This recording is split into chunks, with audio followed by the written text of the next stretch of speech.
My private messages are full of men who treat me better than you ever have. Sarah looked me dead in the eye and said it. She said it like it was a fact. Like she had been doing me a favor all these years by staying. Like I was some worthless placeholder until someone better came along. I felt something inside me die in that moment. I didn't yell. I didn't throw things. I just stood there, absorbing every syllable, every ounce of venom she spat. Her arms were crossed, chin lifted in defiance, as if daring me to challenge her. I didn't. Because I already knew. I had known for months. The late nights, the hushed phone calls, the sudden shift in how she dressed. The way she smelled like men's cologne that wasn't mine. I'd seen the notifications pop up on her phone, names I didn't recognize, messages she'd snatch away before I could read. I had even checked her phone once, but she was smart. Deleted everything before I could get proof. Sarah wasn't just a liar. She was an artist of deception. She had woven a perfect little web, playing the devoted wife to my face while indulging in whatever the hell she wanted behind my back. And now she was throwing it all in my face, daring me to react. I didn't give her the satisfaction. "You were right," I said, voice calm. "You should be with them instead." She blinked, caught off guard. She expected a fight. A begging, desperate husband. Instead, I turned and walked out of the house. I didn't pack a bag. I didn't slam the door. I just left. Sarah always believed she had control. That she could push me, manipulate me, break me down and piece me back together when it suited her. But the moment she realized she had lost that power was the moment her world began to crumble. I didn't go far that night. Just drove until the city lights faded in my rearview mirror, replaced by the endless stretch of dark highway. The hum of the engine was the only sound, a comforting drone that drowned out the echoes of Sarah's words. "My private messages are full of men who treat me better than you ever have." They looped in my head, like a sick mantra, but beneath the sting of betrayal was something unexpected, clarity. For the first time in years, I wasn't clouded by love, hope, or the desperate need to fix things. I saw her for what she was, a hollow, selfish woman who thought she could play with people like they were disposable. And I realized something else. She thought she'd won. Sarah believed I'd crawl back, beg for her attention, maybe even compete with the nameless men in her inbox. She'd get to be the victim, painting me as the neglectful husband while she basked in the sympathy of her friends, the same ones who probably knew what she was doing all along. But I wasn't going to give her that. No. I was going to take everything from her, piece by piece, and she'd never see it coming. The next morning, I returned home like nothing had happened. She was in the kitchen, scrolling through her phone, not even looking up as I walked past. "Didn't think you'd come back," she muttered. I ignored her. Over the next few weeks, I played my part perfectly. The indifferent husband. No fights, no confrontations. Just distant enough to seem defeated, but close enough to keep her guard down. She started getting sloppy, too comfortable with my silence. That's when I started gathering evidence. Phone records, screenshots, even installing a hidden camera in the living room when she was out. I documented everything, the late-night calls, the men who came over when she thought I was working late. She never questioned it because she thought I didn't care anymore. But I was building my case. I learned their names, their faces. Some were just flings, disposable like empty bottles after a party. But there was one, a man she saw regularly. His messages were filled with promises, plans for a future that didn't include me. That's when I knew this wasn't just about cheating. This was about humiliation. She wanted to destroy me emotionally, to strip me down until there was nothing left. But she underestimated me. While she was busy playing games, I was setting the board. The first move was financial. Quietly, I separated our accounts, redirected funds, and froze joint credit cards. I made it look like bank errors, apologizing with a fake smile when she complained. Next, I planted seeds of doubt. Casual comments about her phone buzzing late at night, remarks about her new friends. She'd snap defensively, but the cracks were forming. Then came the day I was waiting for. She was getting ready for one of her girls' nights, dressed in a way she never did for me anymore, tight dress, perfect makeup, the whole performance.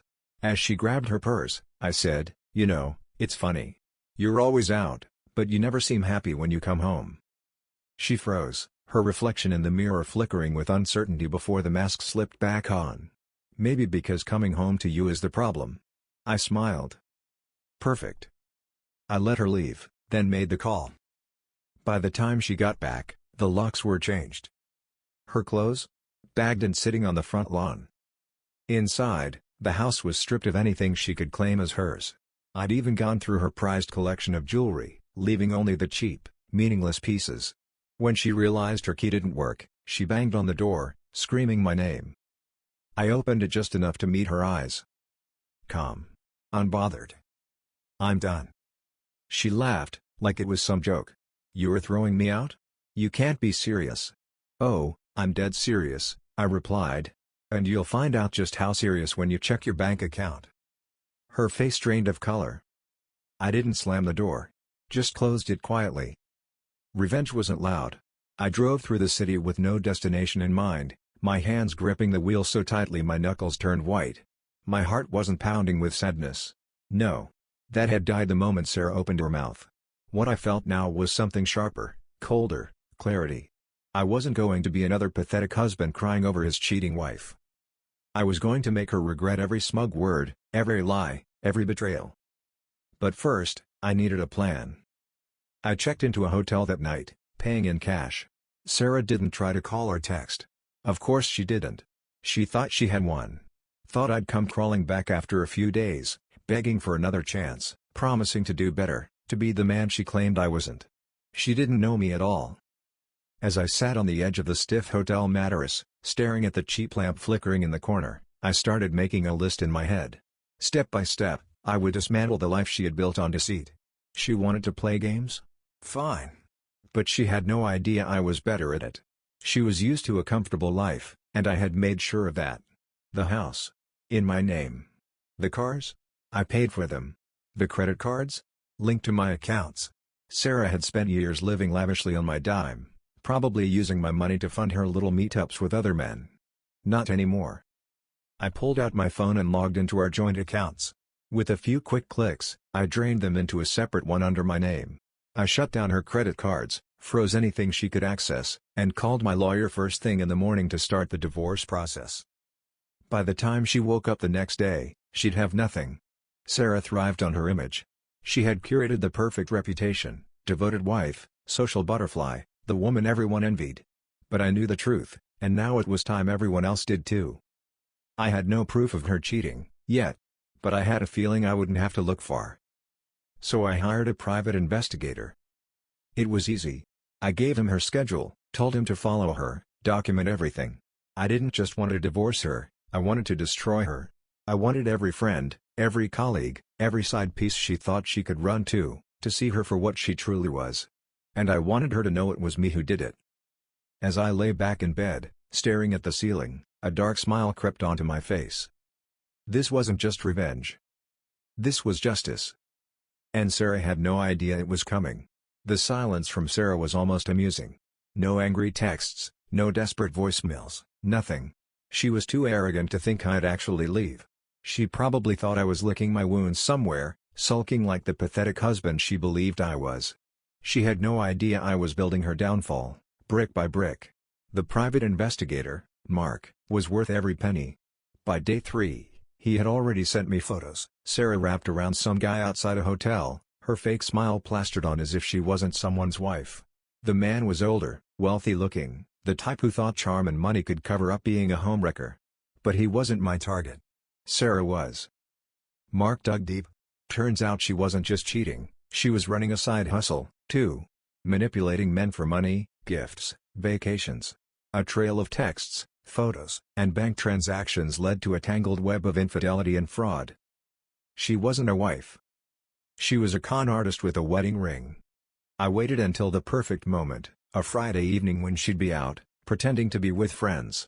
I let myself into the house. Technically, it was still mine. I moved through the familiar rooms with mechanical precision, gathering everything I needed, financial records, her laptop, even the burner phone she thought was hidden in her gym bag. Then I left something behind, a single envelope on the kitchen counter. Inside was a copy of the divorce papers and a USB filled with evidence. The note was simple. "You thought you were smart. You thought you won. But I've been watching. And now, it's my turn." I didn't sign it. She'd know exactly who it was from. The next morning, my phone rang. I let it go to voicemail. The second call came faster. This time, I answered. Her voice was shaky, laced with fury. "What the hell is this?" I didn't even flinch. "It's your life, Sarah. All wrapped up neatly, just like you like it. You can't do this." "Oh, I can. And I have." The silence that followed was sweeter than I imagined. She tried to recover, her voice dripping with the same venom she'd used before. "You are just bitter. This won't change anything." I laughed. Not the forced laugh she was used to, but a genuine one. "Oh, Sarah. It's already changing everything." Then I hung up. I wasn't done yet, not by a long shot. Sarah thrived on perception. She needed people to envy her, to believe she had it all. So, I made sure her downfall was public. I sent the evidence to her boss, her friends, even her family, the curated group she'd worked so hard to impress. Photos, messages, financial records. No explanations, just cold, hard proof. By the end of the day, her perfect world was in ashes. The beauty of revenge isn't in the grand finale, it's in the slow, methodical unraveling of your target's world. Sarah was about to learn that lesson the hard way. I kept tabs on her from a distance. After sending out the evidence to her friends, family, and colleagues, the fallout was swift. Her social media presence, once filled with curated images of her perfect life, went dark. The friends who once gushed over her relationship goals posts vanished like smoke. But I wasn't satisfied with just dismantling her public image. I wanted to break her from the inside out. A week later, she called again. This time, I answered, not because I wanted to hear her voice, but because I wanted to hear the desperation in it. "You think this is funny, don't you?" she snapped, her voice brittle, hollow. "No," I replied, calm as ever. "I think it's justice." She started ranting, blaming me for everything, the lost friendships, her suspension from work, even her family's disgust. According to Sarah, I was the villain for exposing her lies. She played the victim flawlessly, twisting the narrative like she always did. But here's the thing about manipulators, they lose their power the moment you stop caring. "You did this to yourself," I said coldly before hanging up. I thought that would be the end of it. I was wrong. A few days later, I came home to find her sitting on my front steps, mascara streaked down her face, her usual polished facade completely shattered. "Let me in," she demanded, as if she still had any claim over my life. I stood there, staring down at the woman I used to love, the woman who had gutted me without a second thought. And for the first time, I felt nothing. No anger. No sadness. Just emptiness. "I don't owe you anything," I said, stepping past her and unlocking the door. She tried to follow me in, but I slammed it shut in her face. Her scream on the other side was the sweetest sound I'd ever heard. But I wasn't done yet. Sarah's career wasn't just a job, it was her identity. She thrived on the validation, the promotions, the recognition. So, I tipped off her company's HR department, anonymously, of course. I sent them the evidence of her using company resources to coordinate her affairs, complete with timestamps, emails, and even footage from the hidden camera I had installed months ago. A week later, she was fired. Her reputation? Destroyed. Her career? Over. Her life? In ruins. Exactly where I wanted her. But revenge isn't just about destruction. The day Sarah lost her job was almost poetic. I didn't have to be there to witness it, I'd already imagined it perfectly. The stunned silence as HR handed her the termination letter, the whispers from colleagues she once manipulated, the realization dawning on her face that her carefully crafted empire had crumbled. She'd walk out of that office with nothing but a cardboard box filled with meaningless trophies from a life she no longer owned. And all of it was because of me. She tried to call that evening. I didn't answer. The next day, she sent texts, first angry, then apologetic, then desperate. They came in rapid succession, like a drowning person flailing for something to hold on to. "You're pathetic. This doesn't make you a man. I didn't deserve this. You're sick. Please, can we just talk?" I didn't reply to any of them. She wasn't worth the effort. But Sarah wasn't the type to accept defeat. She showed up at my door again, this time softer. No screaming, no demands, just hollow eyes and trembling hands. She looked like a ghost wearing her own skin. "Can we talk?" she whispered. I didn't say anything. Just stepped aside and let her in, not because I cared, but because I wanted to see how far she'd fall. She sat on the couch, The same spot where she used to scroll through her phone, probably texting the men she claimed treated her better than I did. Now, she was silent, picking at the hem of her sleeve like a nervous child. "I've lost everything," she finally said, her voice small. "My job, my friends. I don't even have a place to stay." I watched her for a long moment, then replied, "That's not my problem." Her eyes flashed with something, maybe hope, maybe pride, but it died quickly when she realized I wasn't playing her game. "Why are you doing this?" she asked, her voice trembling. I leaned forward, meeting her gaze. "Because you thought you could break me. You thought you could cheat, lie, manipulate, and walk away clean. But you forgot one thing, Sarah." She swallowed hard. "What?" "I don't forgive." She left that night with nothing more than she came with, except maybe the crushing weight of realizing she no longer had control. But I wasn't done yet. Not even close. I filed for divorce the next day, serving her the papers at the dingy motel she'd been forced to live in. No alimony. No negotiations. Just cold, legal finality.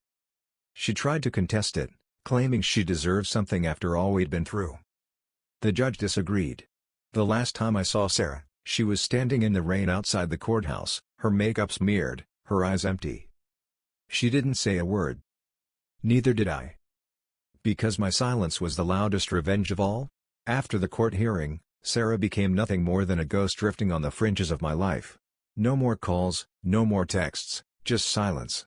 The kind she had weaponized during our marriage when she wanted control. Now, that silence was her punishment, echoing in the void she used to fill. But revenge isn't just about the immediate aftermath. It's about the long game. And I was just getting started. I knew Sarah wasn't the type to fall gracefully. She'd burned bridges with friends and family long before I exposed her. She thrived on manipulation, using people as stepping stones until they were no longer useful. But everyone has a fallback, someone they rely on when things fall apart. For Sarah, it was her ex before me, Daniel. She had kept him on a string like an emergency escape route, feeding him just enough attention to keep him hopeful, while mocking him behind his back. I knew because she'd laughed about it with me once, drunk, careless, thinking she was clever. So I paid Daniel a visit. I didn't go with accusations or petty stories. No, I brought receipts, screenshots of texts, photos, even voice recordings where she'd ridiculed him. I didn't have to lie, the truth was enough to poison any lingering affection he had for her. By the time I left, Daniel's face was a mix of rage and humiliation. Another bridge burned. Another pillar gone. I wasn't content with just leaving her in ruins. I wanted to make sure nothing could grow from the wreckage.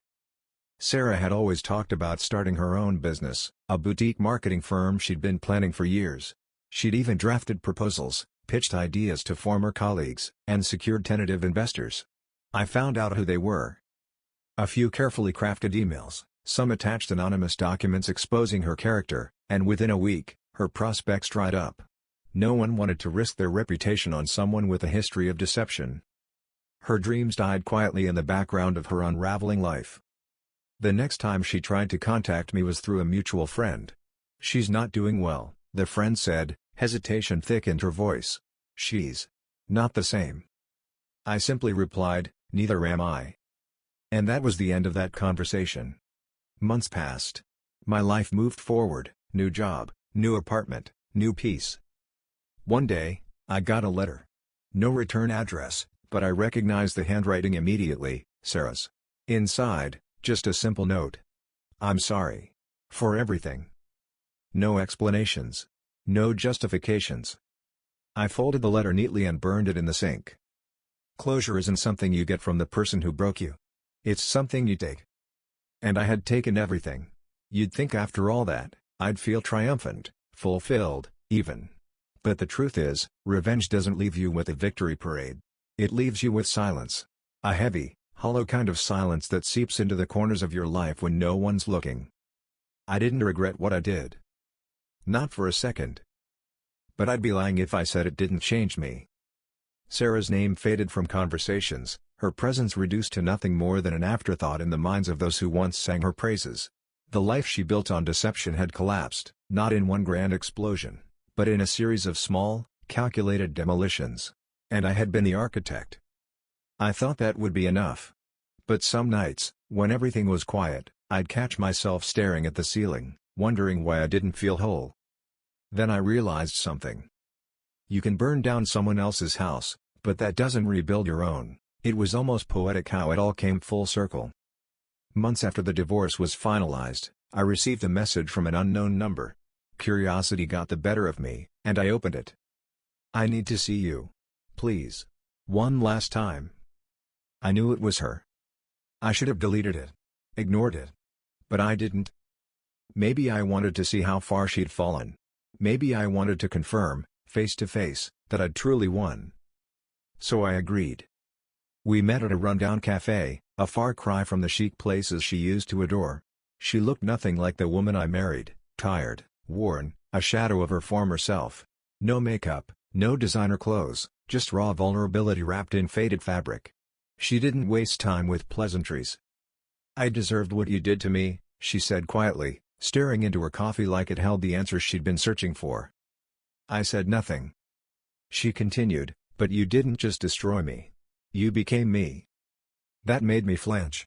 Not because it was true, but because part of me feared it was. She wasn't there to beg or apologize. She was there to plant a seed, to leave me with one final thought. Revenge didn't heal you. It just turned you into the thing you hated. She stood up, leaving her untouched coffee behind, and walked out. I didn't call after her. I didn't need to. Because I realized in that moment, she was wrong. I wasn't like her.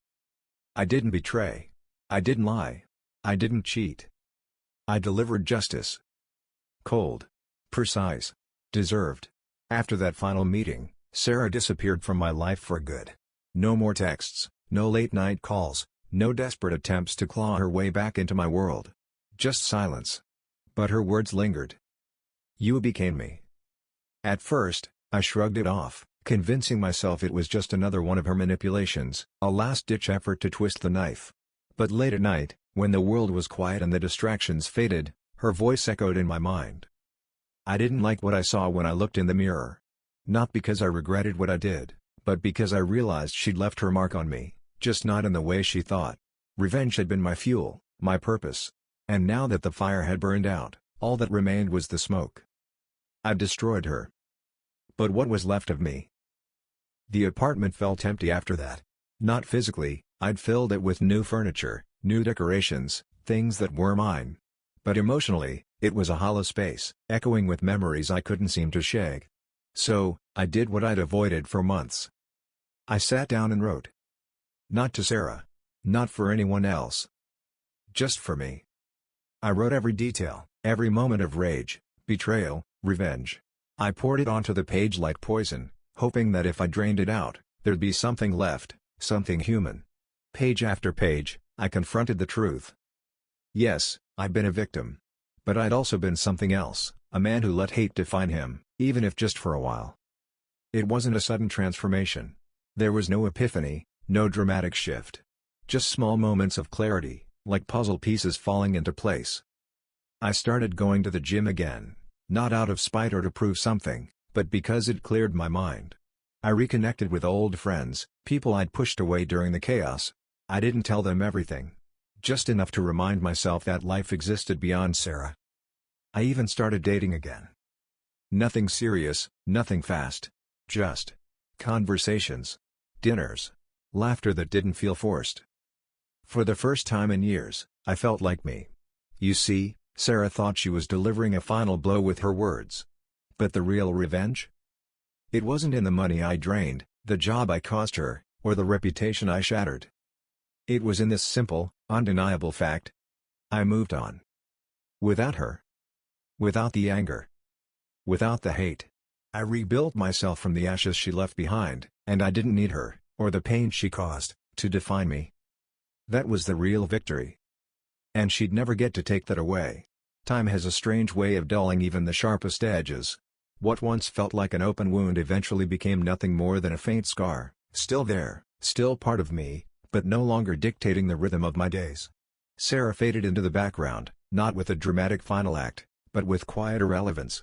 That's the thing about people like her, they thrive on attention, whether it's love or hate. And the moment you stop giving them either, they wither. I didn't just move on. I outgrew her. About a year after our final encounter, I received a letter. No name on the envelope, but I recognized the handwriting immediately. Sarah's loops and sharp edges, the same script she used to leave sticky notes on the fridge, now scrawled across a plain, white envelope. I almost threw it away. Almost. But curiosity is a stubborn thing. Inside was a single page. I thought I'd broken you. I wanted to. Maybe because deep down, I was already broken myself. I don't expect forgiveness, but I needed you to know, losing you wasn't my punishment. Living with what I did to you is. No signature. Just that. I read it once, twice, then set it down. And I felt nothing. No rage. No satisfaction. No closure, because I'd already found it on my own. This was just an echo, a faint reminder of a storm long past. I didn't write back. She didn't deserve my words anymore. They say revenge changes you, and it does. But not in the way most people think. It didn't make me bitter. It made me aware. Aware of how easily people can wear masks. How love can blind you, not because it's weak, but because it's trusting. And most importantly, it taught me that strength isn't in holding on to pain, it's in knowing when to let it go. I wasn't the same man Sarah married. And thank God for that.